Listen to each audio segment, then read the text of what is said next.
सभी भाई बहनों का सर्व कल्याण वृक्ष की प्रश्नोत्तर ज्ञान कक्षा में एक बार फिर स्वागत है। आज किसी भाई बंधु ने संसार के प्रति, संसार में क्योंकि भागदौड़ बनी हुई है, लोभ वृत्ति प्रत्येक मनुष्य के मन बुद्धि के स्तर पर बनी रहती है। भले ही तन के स्तर पर इन बातों को कोई स्वीकार नहीं करता, बस इन सभी स्थितियों में ही एक साधारण मनुष्य कभी कभी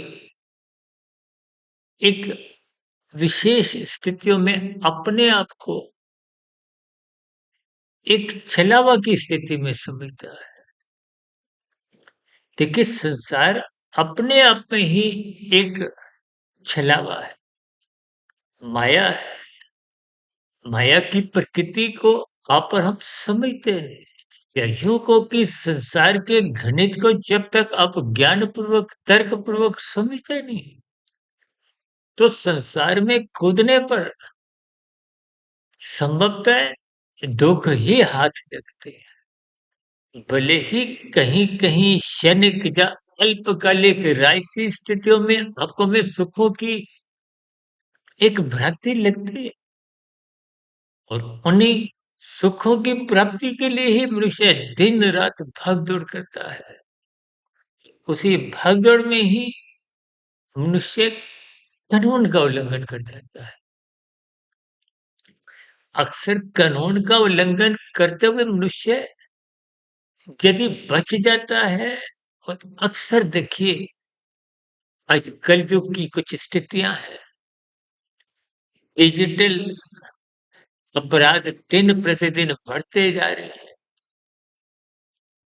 हालांकि कोई ऐसी सरकार की कमजोरी नहीं है, लेकिन देखिए जब मनुष्य अपने कर्तव्यों का पालन नहीं करता, जबकि जब मनुष्य निरंतर अपनी बुद्धि को हेरा फेरी, छल कपट ठगी में ही लगाता है, तो निश्चित रूप से उसको अल्पकालिक सफलताएं मिल जाती है। जब मनुष्य पकड़ा जाता है तो यहाँ की व्यवस्था में जैसा जैसा दंड होता है वो मिल जाता है। लेकिन हम बार बार समझाते हैं, ये प्रकृति की व्यवस्था कर्मफल सिद्धांत के अंतर्गत अनादि काल से चलती आ रही है। इस कर्मफल सिद्धांत की व्यवस्था में कहीं भी त्रुटि होने का प्रश्न नहीं उठता। यदि आप कानून का उल्लंघन करते हुए कहीं कहीं बच भी जाते हो, तो परमात्मा की नजर में ये प्रकृति रूपी जो कर्मफल सिद्धांत रूपी एक अदालत है, इस अदालत से आज तक कोई भी मनुष्य बच नहीं पाया।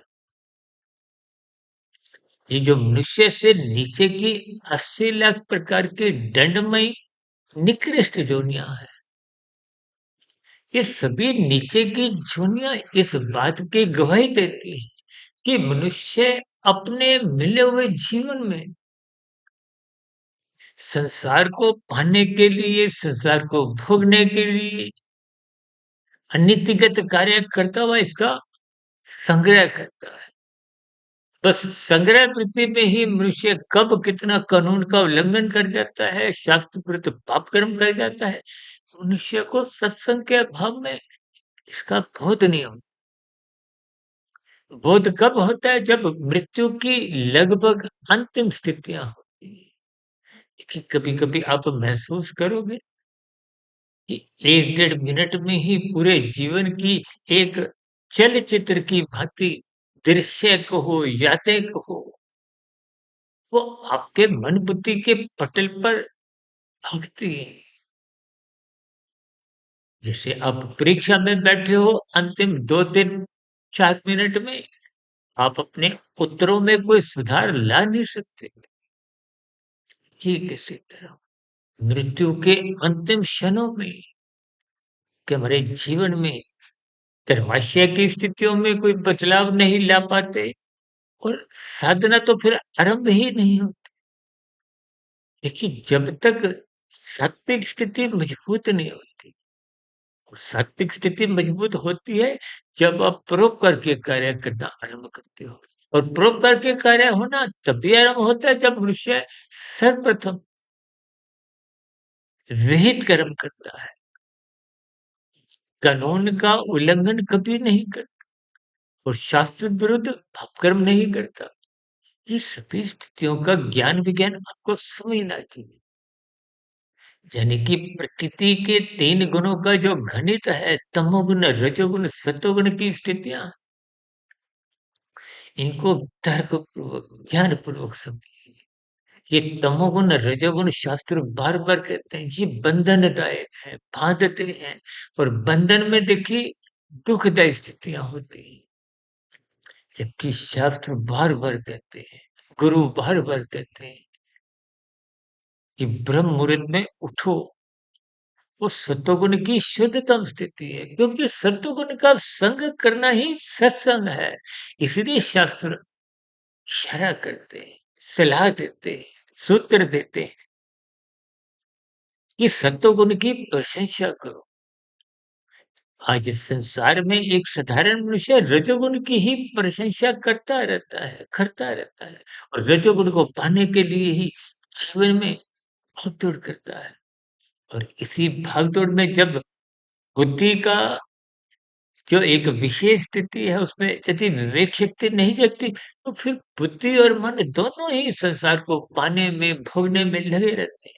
यही तो एक रस बुद्धि है। विषय भोगों में जब बुद्धि भी रस लेती है, यानी कि मन के साथ एक सहयोगी बन जाती है।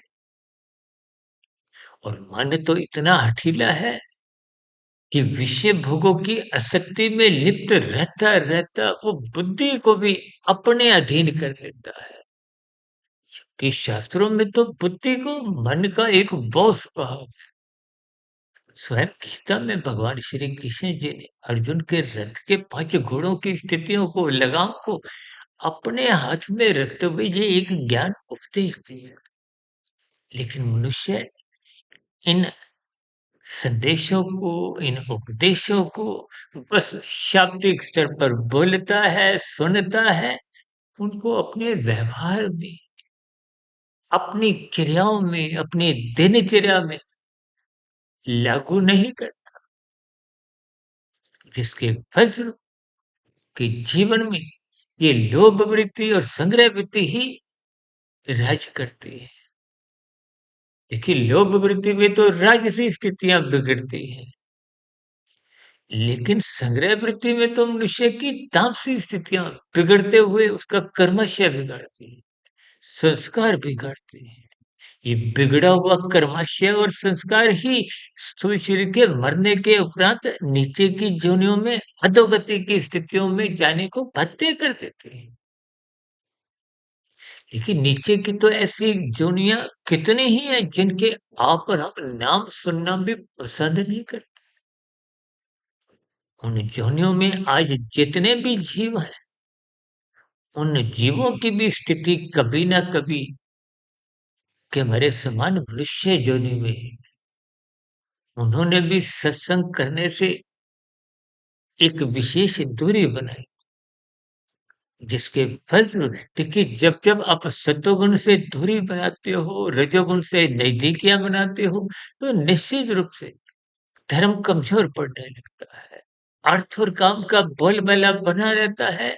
ये अर्थ और काम ही फिर मनुष्य की जो एक दिशा है, वो संसार की ओर, प्रकृति की ओर और संभवतः रजोगुण में रहते-रहते बार-बार मनुष्य तमोगुण में गिरता रहता है, क्योंकि दोनों गुण पास-पास हैं।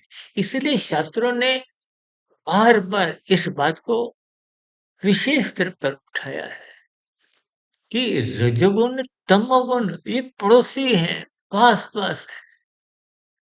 देखिए, हम अक्सर गणित के रूप में तमोगुण को 1, रजोगुण को 10 और सत्वगुण को 100 से समझाते हैं। 1 और 10 की संख्या पास-पास है। जैसे किसी का मकान नंबर 1 हो, किसी का मकान नंबर 10 हो, तो बीच में अंतर तो 8 मकानों का है। एक ही गली, एक ही संसार के ये रजोगुण और तमोगुणी स्थितियाँ हैं।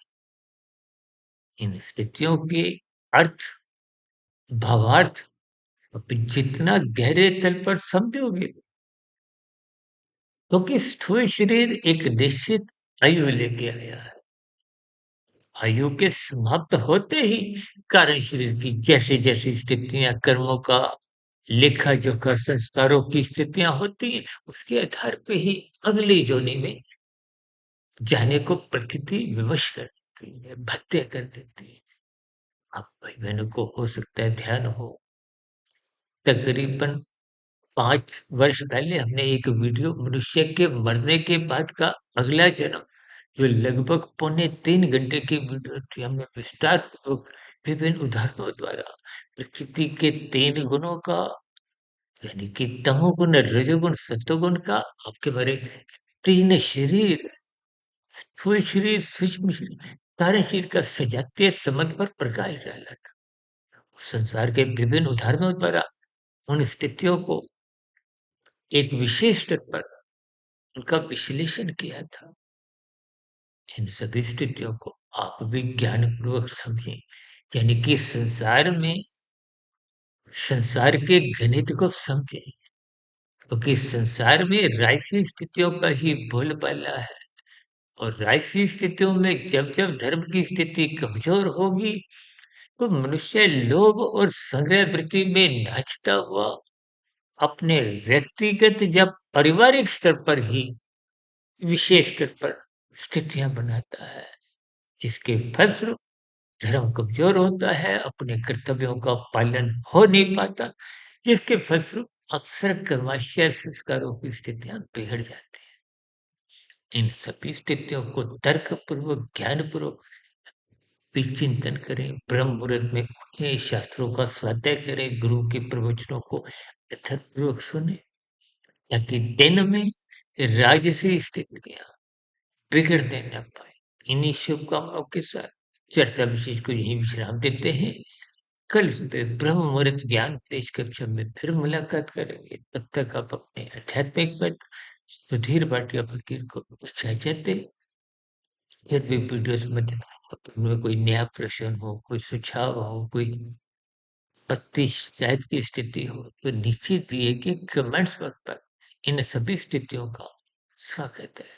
चर्चा विशेष को ध्यानपूर्वक, गंभीरतापूर्वक सुनने के लिए आप सभी भाई-बहनों का बहुत-बहुत धन्यवाद।